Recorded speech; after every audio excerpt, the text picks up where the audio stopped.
छी सब सखी बहिन पा।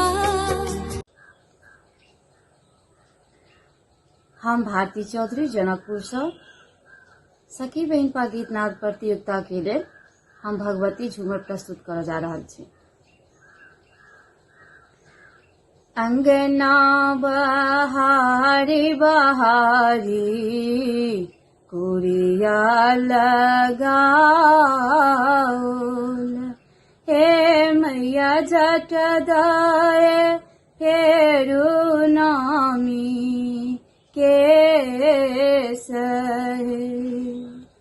अंगना बहारी बहारी कुरिया लगाओल, हे मैया जट दाए हेरु नामी के सहे। अंगना बहारी बहारी कुरिया लगाओल, हे मैया पनिया भराना चली जाए है।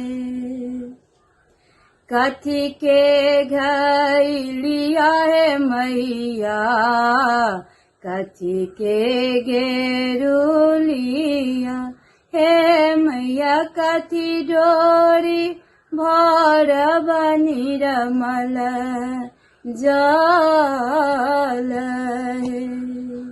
सोना के घैलिया है मैया, रुपए के गेरुलिया, हे मैया रेशम डोरी भर बनी रमल जल है।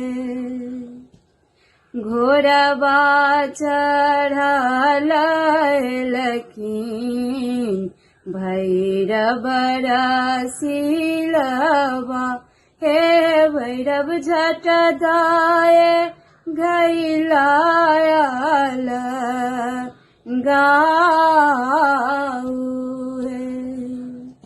जो तोरा आहे कलिका घैलायल गाएब, हे मैया हमरो के किए देव दान है।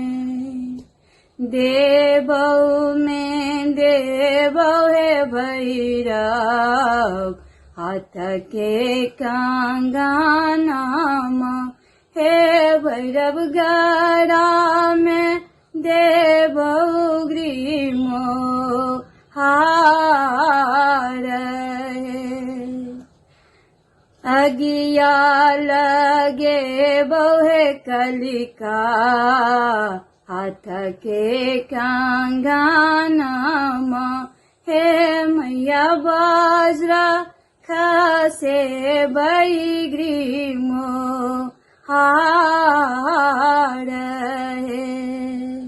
ले बई में ले बहे कलिका वह धुनु लोचन, हे मैया जाकर मोलयाना मोल है। हाथ घूना लगतो है भैरव, जांघ घूना लगतो, हे भैरव आचरा छुबैते जड़ी जाबे। हमहूँ त छियै है भैरव आदि भवानी, हे भैरव माए बाप कलिका देलकै नाम